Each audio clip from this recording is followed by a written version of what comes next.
Alors, nous voici à la terrasse du dernier étage de l'hôtel Alpina avec Jean-Pierre Frison, pour ainsi dire la mémoire vivante des stages de l'équipe de France à Chamonix. Oui, enfin, restons simples.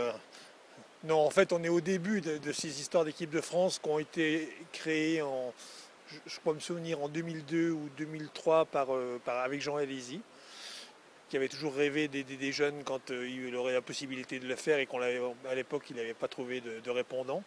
Et donc, comme je m'étais occupé, enfin, on a travaillé ensemble pendant très longtemps, il m'a proposé de me joindre à lui. Donc, ça a commencé et depuis, ça n'a pas arrêté jusqu'à ce jour d'aujourd'hui.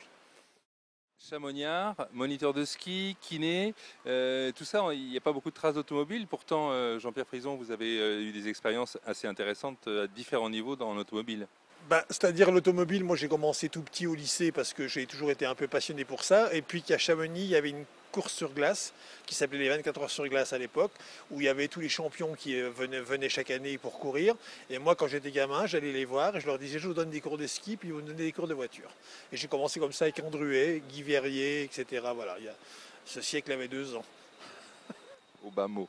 Ensuite, des rapports privilégiés avec des grands noms, des pilotes importants. Oui, bon, moi, j'ai surtout connu Jean Alési parce qu'en plus, il était moniteur sur le circuit de glace ici à Chamonix. Et puis après, bah, évidemment, on connaît du monde. Et puis moi, ici, avec les stages, il y a souvent enfin, des jeunes qui ont demandé de pouvoir revenir ici s'entraîner parce que les conditions n'étaient pas si mal que ça. Et en particulier à l'époque, Romain Grosjean. Que de modestie dans ce rapide rappel des faits. Non, ça s'arrête là, non, ça s'arrête là. Non, mais c'est vrai que c'est un peu les choses qui font qu'on se rend compte et puis que ça marche ou que ça marche pas, quoi, voilà. Est-ce que vous pouvez nous préciser un peu votre rôle actuellement dans l'organisation de ce stage? Bah, moi, à l'époque, quand on a commencé, il n'y avait qu'une seule équipe, c'était celle de circuit. Donc c'était le début avec Gomandi, Derlot, Préma, Duval, etc. Et tout ça, ça a été enfin, les premiers à venir. Et puis, bon, bah, petit à petit, les choses se sont arrangées au fur et à mesure comme ça, quoi. Je veux dire, les choses se sont faites naturellement. Puis après, comme ça a bien marché, ben, ça s'est reconduit presque naturellement, quoi. Qu'est-ce qu'apporte Chamonix à l'organisation de stages comme celui-ci? Bah, l'avantage, c'est que bon, le fait d'être du village, on connaît un peu tout le monde, etc. Donc c'est plus facile pour aller voir le maire, lui dire est-ce qu'on pourrait disposer de salles, est-ce que vous pouvez faire un effort, etc. Ce qui fait on a tout sur place, quoi.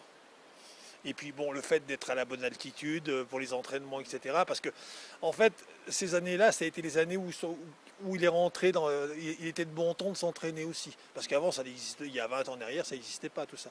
Et puis brusquement, ça a commencé à se développer justement avec des gens comme Jean Alési, etc. qui venaient s'entraîner ici. Et donc, et voilà. D'ailleurs, on trouve même des gens comme Akinen, etc. qui montent de Genève pour s'entraîner sur les pistes de fond ici. Voilà. Donc voilà, on n'est pas trop mal placé. Je veux dire que ça soit par l'altitude, que ça soit par tous les moyens qu'il y a ici, parce que c'est quand même une cité de sport ici.